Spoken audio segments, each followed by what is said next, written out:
Now for this, I would always recommend prior to use the Mandrake. However, with the way that we figured out how to earn the points in this, you're going to gain the most points by capping. So we're going to choose the Scout vehicle, which is the fastest, uh, smallest, fastest, lightest vehicle there is. We're going to shoot down to C real quick. Now by doing this, we're gonna gain the points for the cap real quick, and I'm not going to do anything specifically to try to win this. If I run up against somebody that uh, they're looking for a fight, I'm gonna fight back, obviously. And there's a couple of neat tricks that we figured out that you may or may not know, uh, but the information is going to be here and available for you if you do need it. And we just hope that this video helps you guys out in some small way. So we'll stay here on C real quick. We'll grab this cap. And then what we're going to do, shoot back around and go over and try and cap B. Now, this should be a relatively safe cap right now because they're all going to be fighting over A and C right now. Or they're going to be fighting over A, capping A.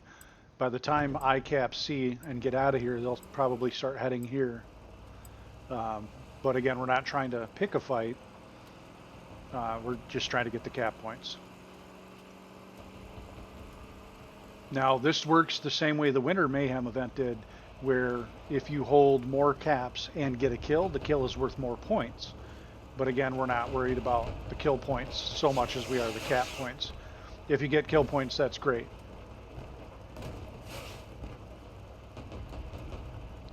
So now we'll head over to B real quick. We'll cap that out.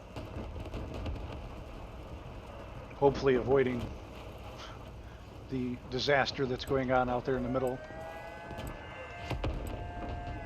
Take a couple shots out here. Maybe we'll get a couple hits, get an assist. We'll get points for the assist as well. There's going to be one assist. But again, it's not the main focus. So after we cap this, we'll either head over to A and try and take that from them, or we'll head back over to C. At this point, I'm going to be focusing on hitting A.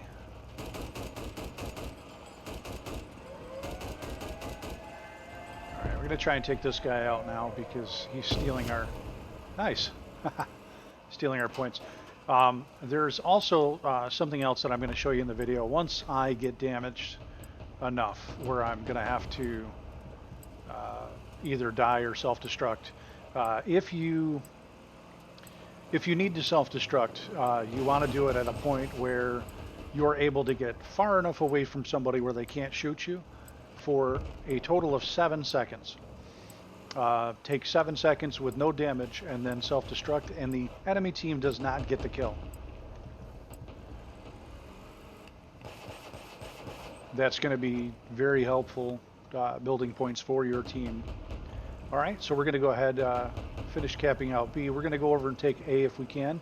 Now, this is where we have to be careful because monitoring chat, or monitoring the kill feed on the side, we want to know if their team is dying. We want to know if they've got a bunch of people that are respawning, because this capture point is really, really close to where they're going to spawn. So if they spawn in, they see me taking this by myself, chances are very likely that we're going to come under fire pretty quick.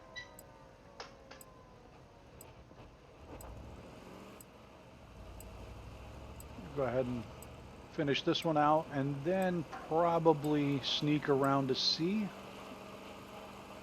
Now, this is the most dangerous part of this because we are going to be going right into hostile territory. Alright, they got a scout back here, and that's fine. We'll let him sit back there and do what he's doing. He's got a cannoner with him. Oh, what did I hit? What there? Really? Who even put that there? That's so wrong. So unnecessary. Alright, so we'll go ahead and we'll continue on. We're going to go Well, let's take some time to go play with this Mandrake build right here. He had no idea we were coming. Now we are damaged. We're going to want to self-destruct, but let's see if we can take this Mandrake out first. Now he's going to try and line up to get a good drop on me, and I've got a scout. Unfortunately, I won't be able to, yeah, see, right into enemy territory. I won't be able to get far enough away from them to rob them of this point, so we'll go ahead and self-destruct on them here.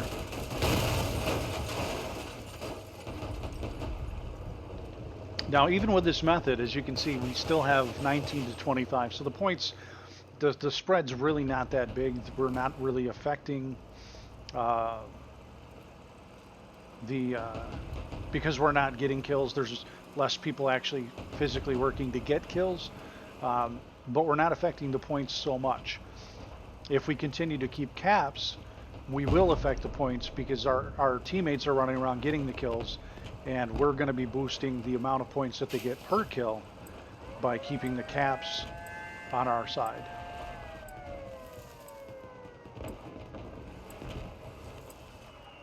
So we'll go ahead and finish this out. Now, I theorize that we will probably, as far as the points on the scoreboard are concerned, we should lose this one, and that's okay. Take this guy's cannon off if we can.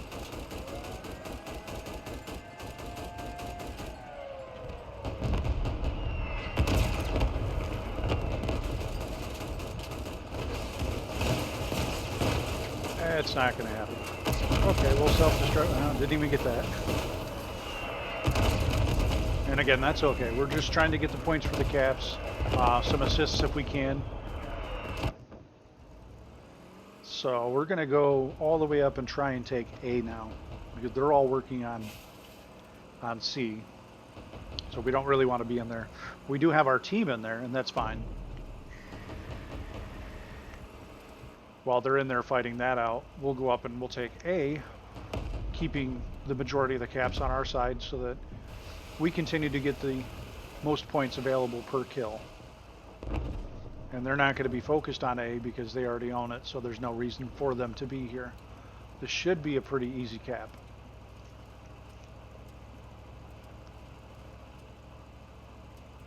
Sneak in here real quick, tuck ourselves back here by the tree.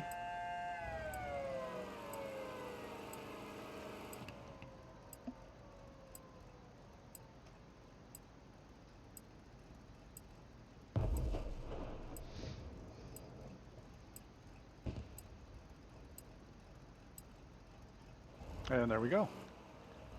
All right, we got a scout coming in. See if we can get those weapons from him. No, it's not going to happen. All right, we're going to scoot out of here, see if we can get 7 seconds. We'll self-destruct.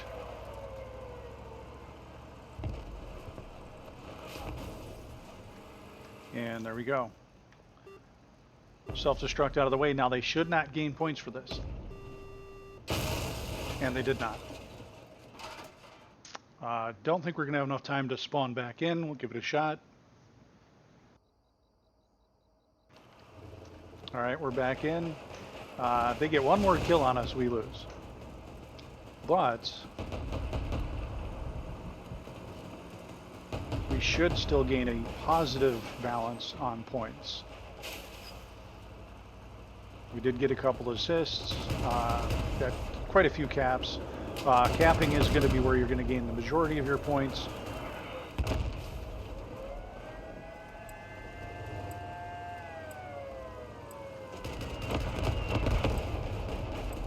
All right, 46 to 49. It's a really close battle. A lot closer than I thought it was going to be. And then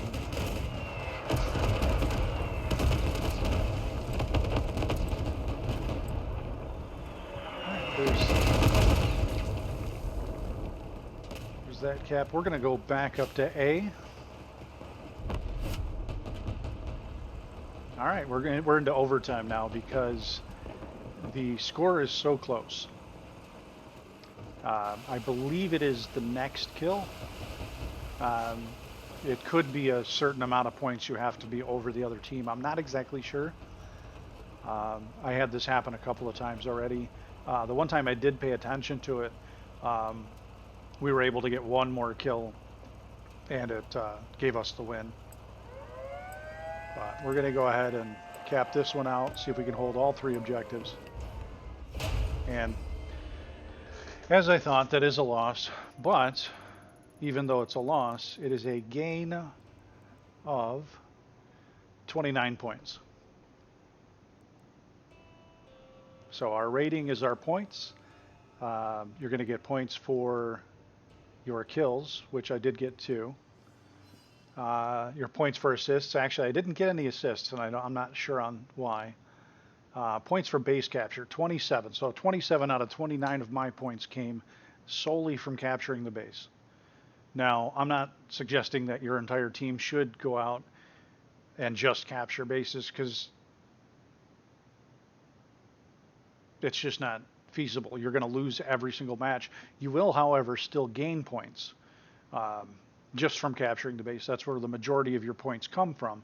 You will climb in the leaderboards, and you will get your rewards for doing so. But your team might get a little upset if they continue to lose all the time. So we did get our points, getting close to the second reward here, the chainmail.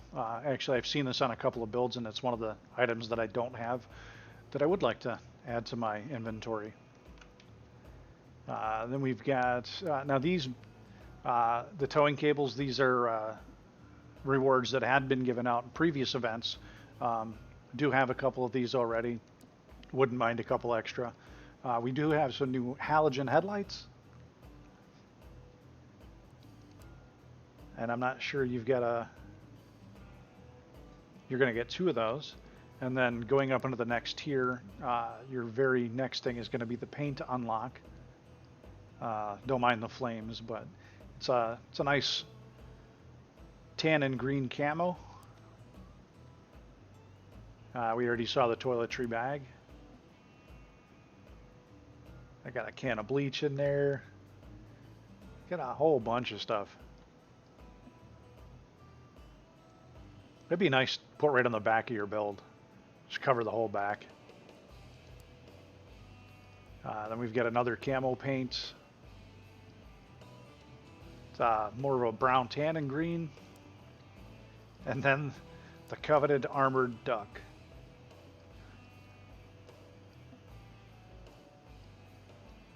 I'll take it. And that's a quick rundown of the Spring Mayhem event. Hope you guys find the information helpful. Good luck out there. If you see me in the game, shoot me a towel, throw me an invite. Be happy to play around with you guys out there.